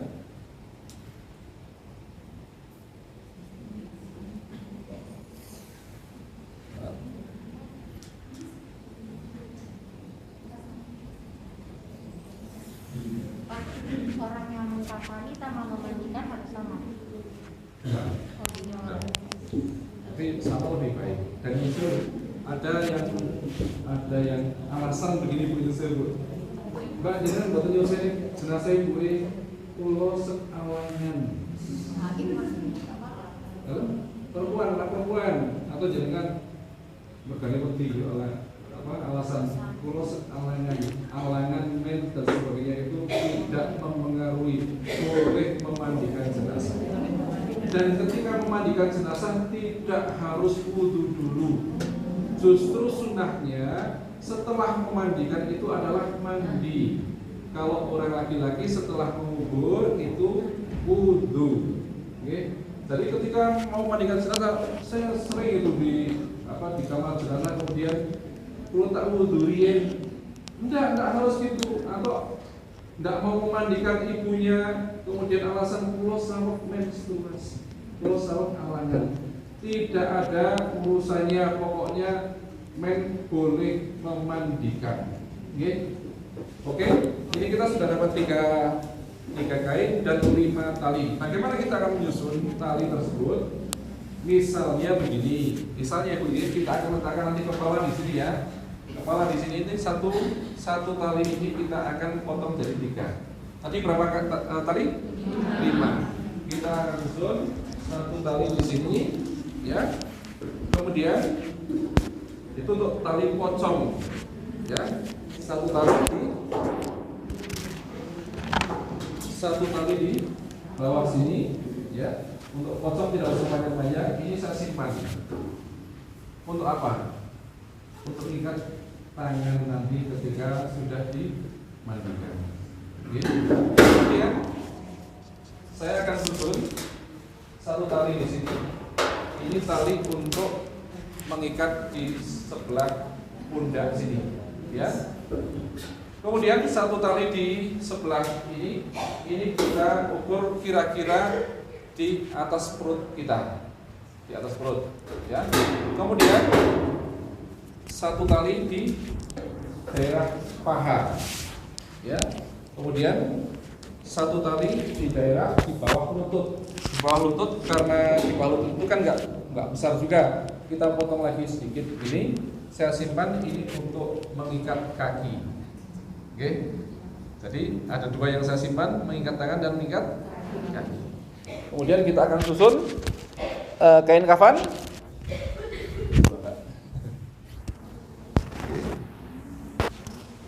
Cara menyusun kain kafan, kita akan letakkan kepala di sebelah sana ya. Maka ini jangan agak ke sana, ya. Posisinya miring begini. Oke. Kemudian yang satunya, kenapa miring ibu-ibu? Biar orang yang Karena daerah atas ini lebih besar daripada yang bawah. Oke. Apalagi kalau orangnya gemuk, ya ini miring juga. Ya. Jadi bukan kemudian 3 lapis itu. Jadi gini Bu, kain kafan itu sesungguhnya laki-laki 3 lapis, perempuan juga ada hadisnya boleh 3 lapis. Jadi tidak kemudian kita kudu 5, ya. Saya kalau bisa dengan teman-teman di Beran sana, ibu-ibu, biasanya kita orang 3 Pak, boleh. Ya, jadi bukan tidak boleh. Kemudian satu ini teknis saja, karena tidak ada petunjuknya secara pasti 3 lapis itu boleh di bawah sini, ya, boleh ketika jenazah itu sudah diletakkan, ini diletakkan di atasnya. Yang penting jadinya 3 kan, ya itu teknis, ya itu bagaimana kita mensikapi jenazahnya besar atau kecil. Maksudnya apa? Kalau kita perbanyak yang nanti bisa menutup tubuhnya itu kan, sehingga nanti ketika sudah di sini kadang-kadang kalau ininya nerawang, ya sudah disedekahkan ini sudah dikafani masih kelihatan. Oke. Jadi hanya mengantisipasi itu. Kemudian ini saya ubah. Betul apa ini? Jangan ditiru. Ya, tadi ngangkatnya itu 3 orang ya, di sini sama di sini. Ibu-ibu, makanya kalau di kampung itu sebaiknya saya katakan kalau bisa itu ngangkatnya sudah pakai stretcher, jadi tidak banyak sentuhan dengan tubuh ini. Ada cukup stretcher itu kalau di rumah sakit. Ya, ada beberapa tempat yang sudah punya ini, ya Madulio, kemudian Purna Mandala itu sudah punya. Jadi kalau misalnya kita hidup di perumahan yang sempit gitu ya, kamarnya sempit, ngangkat gini susah kan? Mau dibawa keluar sehingga cukup pakai stretcher 2 orang. Ini sudah kita gini aja. Kemudian kita Kita ikat tadi kaki, tangan, kemudian kita masuki kapas di hidung, di telinga, ya. Kemudian di ketiak, ya. Kemudian di atas kemaluan di mana? Pusar, ya. Kemudian di bawah ini kita kasih kapas, setelah itu kita kasih minyak wangi kapur barus, ya. Kemudian kita tutup, ya. Kalau jenazah seperti ini, kita kayaknya dari mana? Kayaknya dari sisi sini kan. Coba lihat. Anunya masih nih, lututnya masih, jangan dilepas dulu. Karena kita prinsipnya adalah menutup aurat. Oke. Kalau ini sudah tutup, kita boleh lepas satunya. Ya, dibuka kan?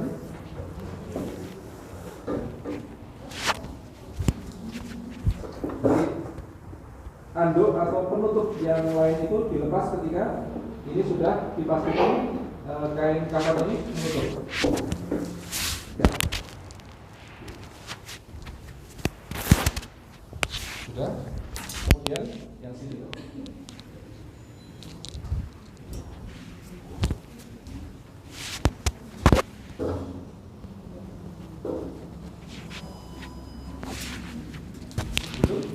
Kemudian kita ikat. Ya. Ikatnya tidak ada kemudian dari sini dulu, enggak, pokoknya kita ikat saja. Ikatannya adalah di samping kiri jenazah. Buat tertenggil nih. Kenapa di samping kiri? Bukan mudah terlihat, tapi ketika nanti jenazah akan dimakamkan itu kan dalam posisi miring kanan. Ya, jadi nanti ini dilepas di sini mudah. Dan yang sewu ikatannya dengan tali wangsul. Ya, tali wangsul hanya biasa. Kalau ini berpanjangan, kita masukkan di dalam sini sudah. Nonton ya? Jelas sampai di sini. Sekarang ini juga yang sini. Ini potong. Ini sama juga. Ya. Jelas ya? Kita akan belajar sekarang yang wanita.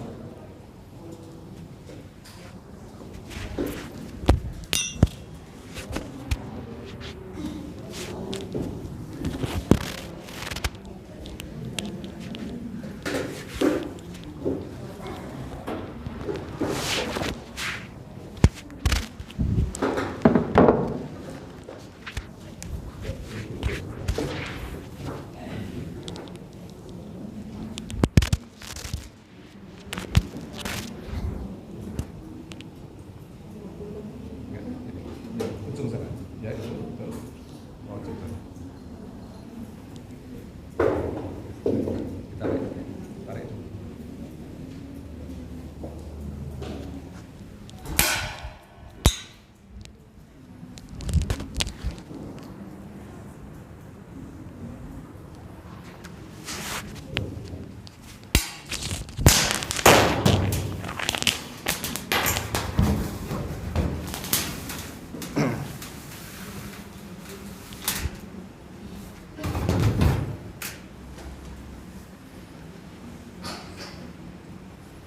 Berhati-hati nggih Bu nggih. Boleh jadi saya motong kain kafan ini yang pakai salah satu di antara kita.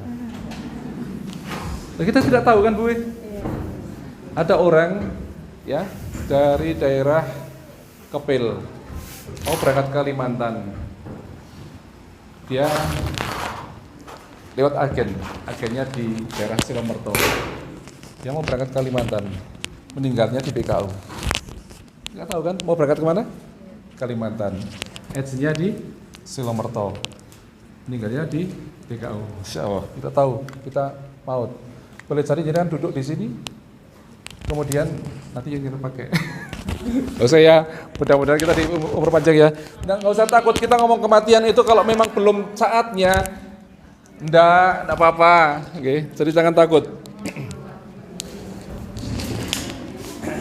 Kita sekarang akan belajar yang kain perempuan yang 9. Coba perhatikan dari sana kelihatan ibu-ibu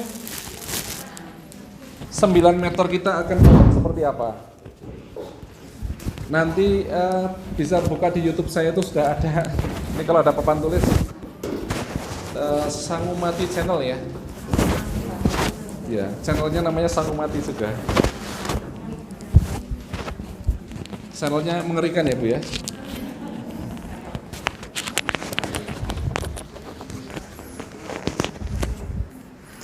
Nah, untuk kain kafan wanita ini saya sarankan ibu-ibu bawa meteran ya. Bawa meteran karena kalau tidak biasa nanti bingung motongnya. Dicatat kita butuh kain untuk kain kafan luar itu dengan panjang 2,25 meter 2 buah. 2,25 meter, 2,25 itu kalau kita nggak punya meteran, ya mungkin iki 2 meter ki, gitu loh. Oh meja ini 70 tingginya, gitu. Atau pintu jenengan di rumah itu biasanya 80 cm lebarnya begitu. Tingginya rata-rata 1,9, ya. Coba, oke. Kita akan potong. Yang pertama adalah 2,2 meter. Ya, jadi kan boleh narik yang sini Pak, nanti jadi 2 sekalian ini. Oke, kesananya, oke. Ini saya tarik gini.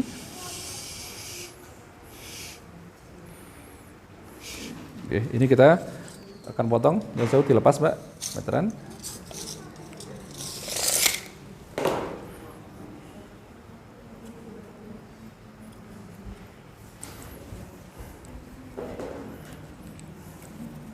Dicatat ya Bu, 2,25. 2,25. Kalau laki-laki tadi 2,5. Kita potong dulu 25.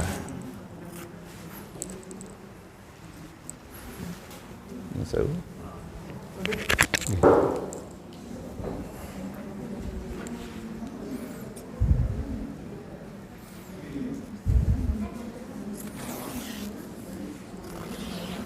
Ya, 225 ini kita simpan dulu.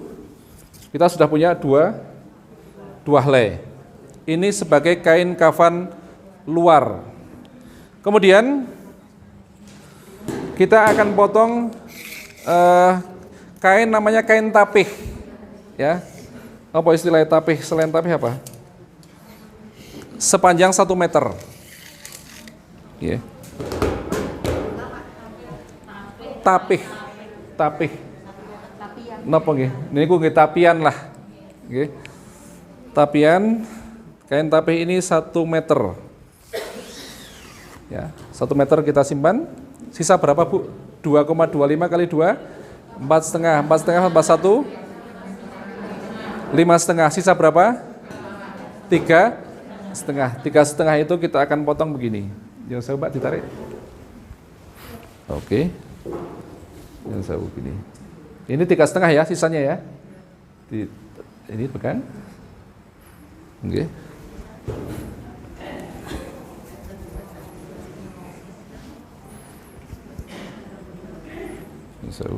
Kita buat gini. Yang saya pegang sini. Kita akan potong di sisi lebarnya. Kira-kira 25 atau 30 cm. Yang 3,5 meter tadi. Ya. Maksudnya ini tak tekuk ini ben gampang nih motong. Oke. Makanya tadi saya nyuwun sewu para penjahit. Ya. Ini tidak usah kita ukur pas banget ya, sekitar 25 atau 30 cm. Ora sidik-sidik ngukur. Oke. Ini kita potong di sisi lebarnya ini. Ya. Jadi ini ketemu sekitar 25 atau 30 cm kali 3,5. Ini sisanya sekitar 90 kali 3,5. Ini untuk apa? Ini yang pertama, kita bagi 3. Satu bagian untuk apa, Bu? Apa? Cawat. Ya. Tadi kalau yang keluar darah, yang men mungkin tidak perlu dibuatkan cawat, tapi cukup menggunakan pampers. Ya, cawat dengan panjang. Ini juga tidak usah diukur, Bu. Kira-kira cawat segini cukup nggih? Nanti malas temen jenengan. Nggih. Kita simpan dulu, ya. Kemudian satu bagian ini untuk kerudung. Kerudung bolehlah jenengan dicoba begini kan? Apa?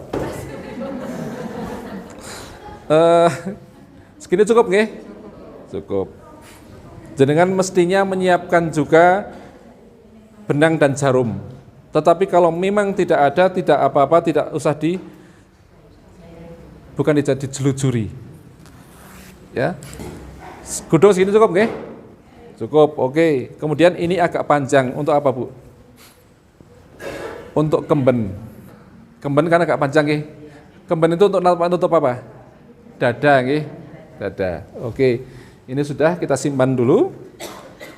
Kemudian kita punya kain 3,5 kali lebarnya 90 cm. Kita akan buat 2 baju kurung, ya. Baju kurung panjang dan baju kurung pendek. Ini kalau jenengan mau diukur boleh, kalau tidak boleh. Kalau mau diukur, ngukur gini aja.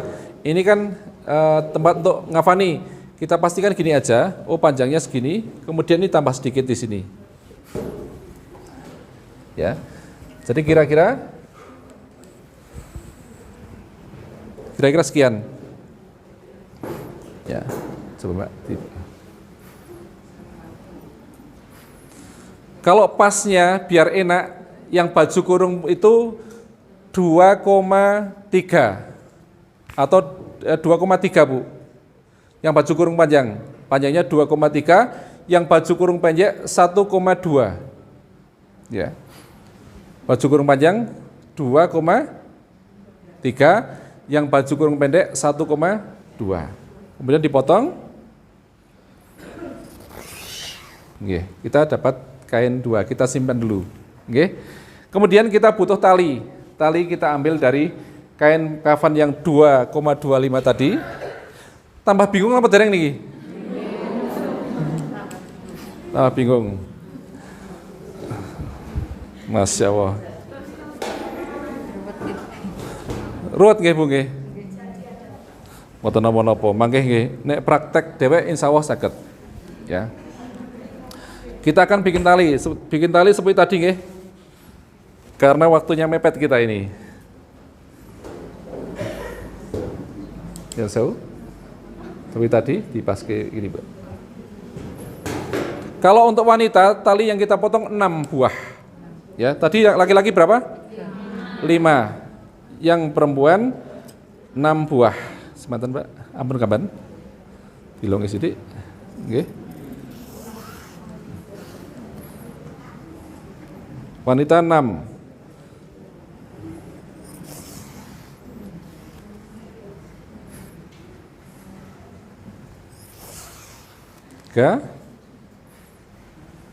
Nek motong ngeten sepet nggih Bu nggih.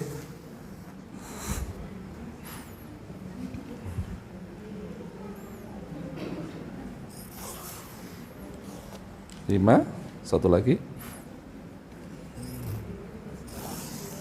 6 ya. Jadi 6 tali. Nggih, kita akan susun kembali ya. Tali yang pertama tadi seperti yang laki-laki untuk apa? Pocong atas, pocong bawah. Nek nyata niki wedi nggih jenengan nggih. Kemudian sisanya kita simpan. Nggih. Kemudian kita susun seperti tadi biasa. Ini untuk mana? Bau ya. Kemudian ini untuk perut. Kemudian ini untuk paha ya. Kemudian ini untuk lutut. Lutut kita potong 1 ya. Kita potong, kita kurangi. Untuk apa ini tadi? Tangan atau kaki. Ya. Berarti sisa 1 ya. Sisa 1 kita simpan dulu ya. Sisa 1 kita simpan ya. Kemudian kita akan susun kain kafan yang panjang dulu, coba Pak.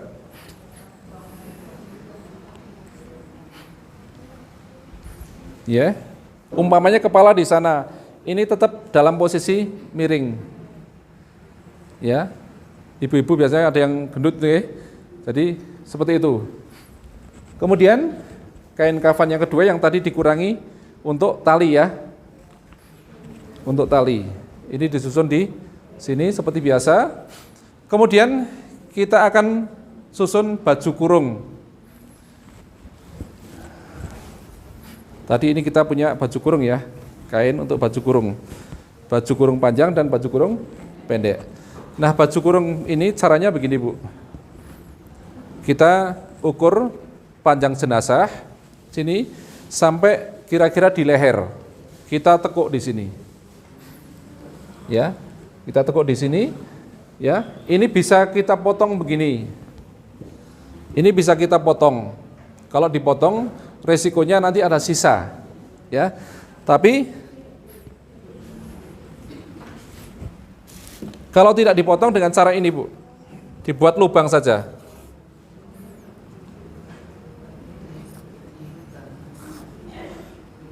Maksudnya untuk kepala bisa masuk. Oke. Kemudian kita susun terbalik. Susun terbalik. Ini lubang kita posisikan di leher jenazah, ya. Kemudian ini supaya tidak kelangsrah ditekuk Mbak, gini Mbak, ya. Ditekuk di sini dulu, begini, ya. Kemudian di atas baju kurung panjang ini kita susun baju kurung pendek, sama seperti tadi hanya ini pendek.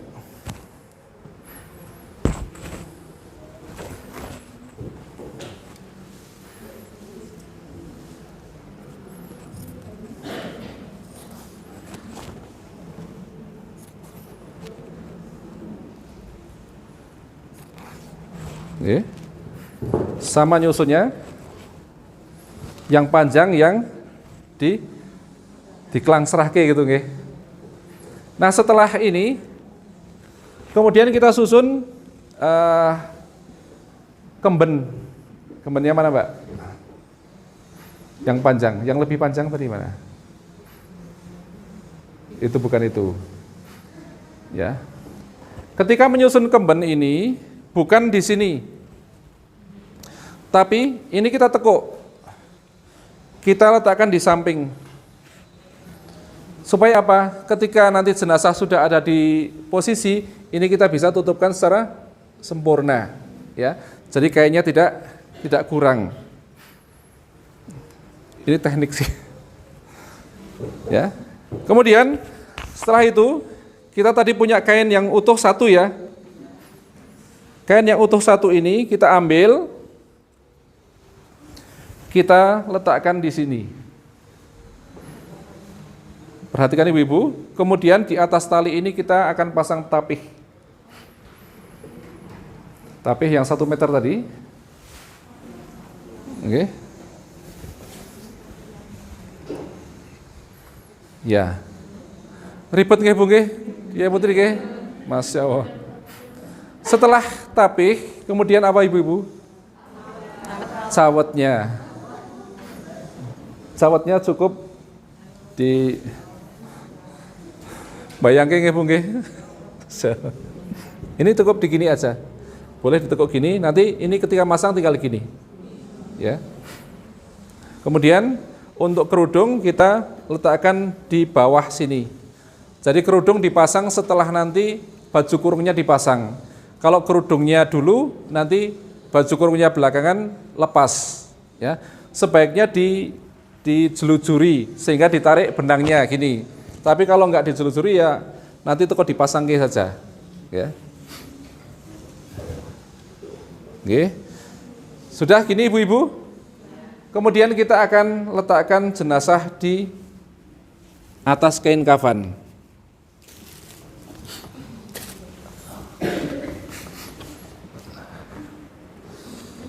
Ini ya Bu ya. Nah, ini masih tertutup. Ya. Apa yang kita lakukan dulu? Ya, yang pasti apa? Ini ditutup dulu, ya. Sambil mungkin kalau 2 orang ada yang memasukkan kapas di sini, di hidung, di telinga, ya. Kemudian di ketiak, di atas payudara, di kemaluan, ya. Dan sebagainya, diberi minyak wangi dan kapur barus, ya. Kemudian setelah itu apa? Yang pertama tadi kita tutup dengan kembennya, ya. Kemben di sini, kembennya muter di sini, ya. Nggak usah seret-seret dulu. Kemudian kita pasangkan tapihnya, ya. Pasangkan tapihnya, ya. Tapih ini nanti diikat ya. Nah, boleh diikat dulu, nggak usah seret-seret dulu, ya. Kemudian anduknya ini bisa dilepas, ya. Kalau ini bisa naik sedikit, auratnya tidak tertutup karena ini nutup gini, ya. Sehingga anduknya caranya melepas ditarik, ya, ditarik ke atas atau ke bawah boleh. Oke. Ini diikat. Kalau yang ikatan di dalam ini tidak harus di samping, boleh di atasnya. Karena ini nanti waktu mengubur tidak dilepas lagi, ya. Jadi boleh di atasnya. Kemudian setelah itu kita masukkan baju kurungnya. Baju kurung ini dipasangkan, ya, nutup, ya. Kemudian baju kurung panjang, ya, baju kurung panjang ini menutup, ya. Kemudian kerudung dipasang, ya.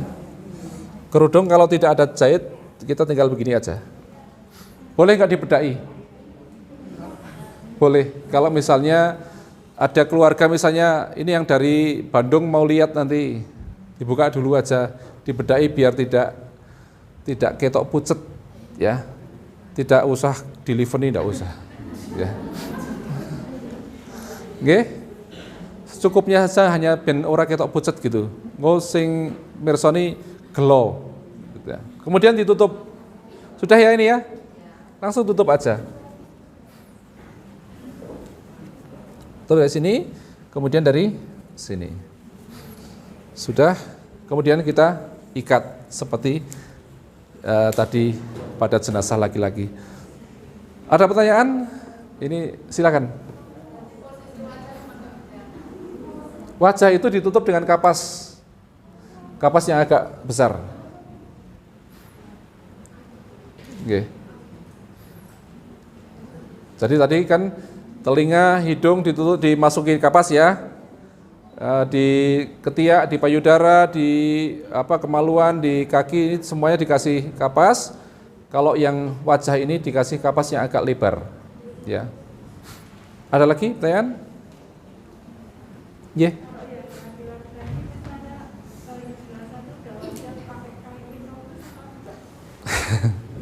Yang tahu ya apa ya, saya banyak menemukan itu waktu COVID kemarin itu apa ya, biar apa sih sebenarnya, Saksi katanya.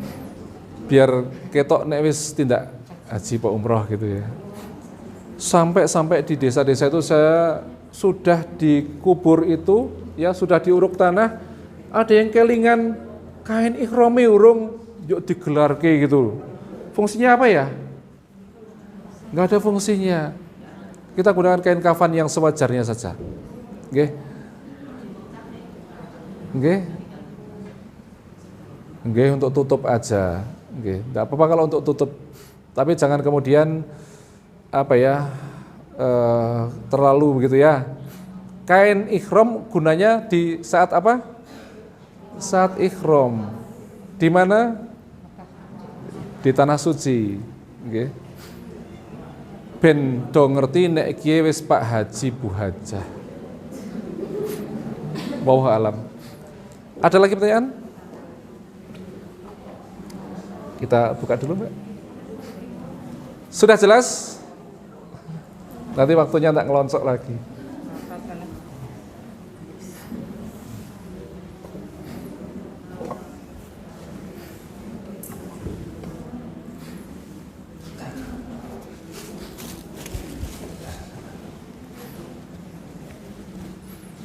Wasiat udah Wasiat gimana? udah dipotong-potong kayak gini. Oh, enggak apa-apa. Enggak masalah.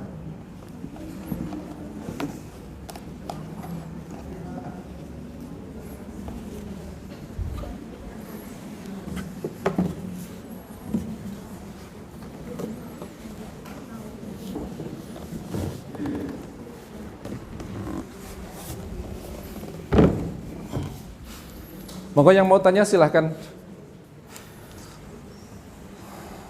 Mbak Nyosau. Belum selesai tugas jenengan.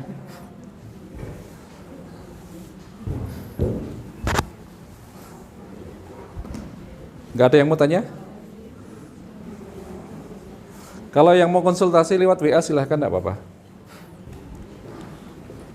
Kalau ada yang membutuhkan bantuan, misalnya di sekeliling kanan kiri lingkungannya tidak kondusif untuk jenengan memandikan jenazah keluarga yang meninggal, silahkan hubungi kami. Ya, insya Allah kami akan datang untuk membantu dan pelayanan kami gratis. Nomornya 081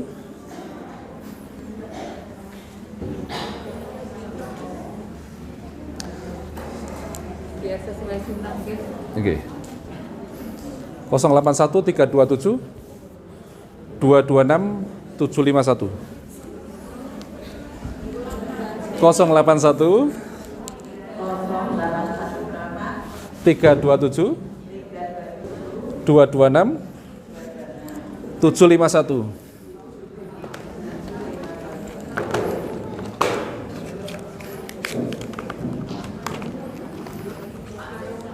Saya, kalau tidak salah saya Nur Hadi.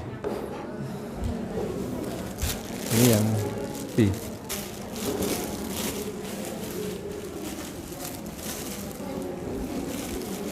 Saya Mbak, masuk kan? Kakongnya rapi.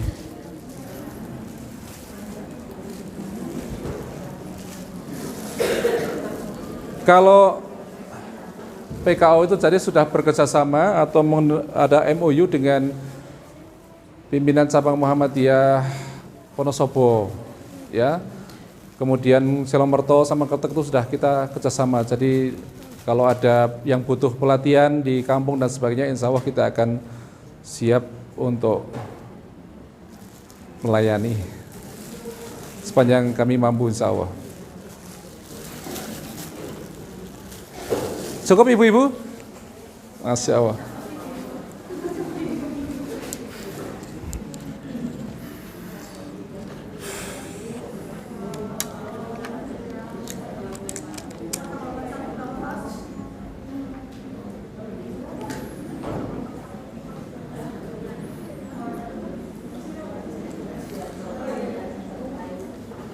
Sudah tidak ada pertanyaan, mantap. Sudah bisa sekarang?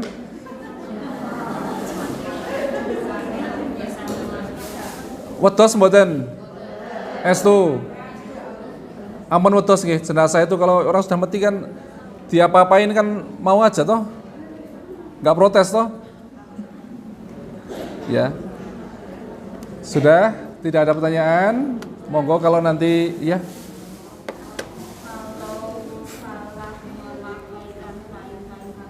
Iya. Kok bisa salah? Misalnya salahnya di mana?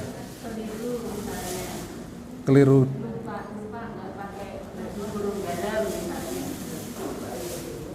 Berarti salah sejak awal. Ditatanya salah kan? Kalau nanti ketemu, oh ini baju kurungnya belum dipasang misalnya, dibuka lagi, dipasangkan lagi. Ya, karena kain kafan ini kan memang sudah diatur kan, sekian lapis, ya. Kalau memang dalam keadaan darurat sih nggak masalah. Kalau belum darurat ya dipasang lagi. Oke. Jadi, oke. Terus pun ibu? Nggak masalah, nggak masalah. Iya, nggak apa-apa. Oke, nggak apa-apa.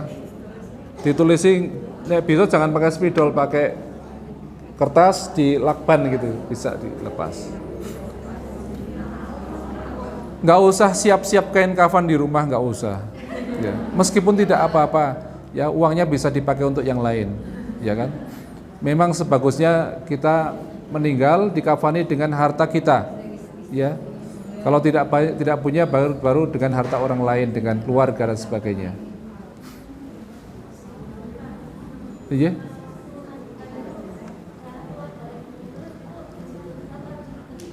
Kalau darah keluar dari hidung terus, biar keluar dulu, nanti setelah itu ditutup dengan kapas, ya, dengan kapas.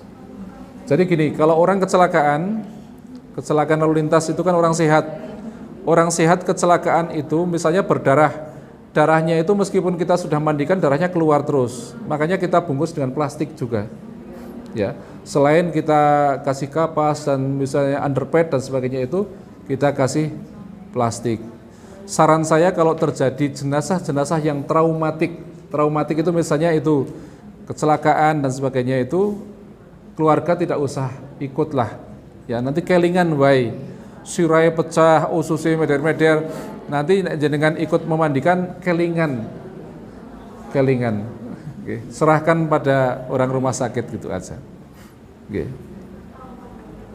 Ada lagi? Kain putih kan banyak Bu di toko. Enggak, teman, kain putih kan banyak. Ngapain pilih yang lain? Gitu. Putih saja. Nggak usah seumpama, putih banyak. Iya, mas sampai habis-habis di rumah sakit itu kemarin waktu COVID itu. Saya tanya Mas Gunadi di RSU berapa Mas Gun? Waduh Pak Nur 10 dalam sehari semalam, PKU Ming 5. 10 ngentek-ngentek kain kafan. Ya, ngentek-ngentek kain kafan. Saya stok kain kafan di mana-mana. Ya alhamdulillah ada aja gitu. Cukup, sampun? Boten malih. Sampun, monggo mangke menawi konsultasi lagi lewat WA dipersilahkan, nggih. Kita akhiri subhanakallahumma bihamdika asyhadu alla ilaha illa anta astaghfiruka wa atubu ilaik. Assalamualaikum warahmatullahi wabarakatuh.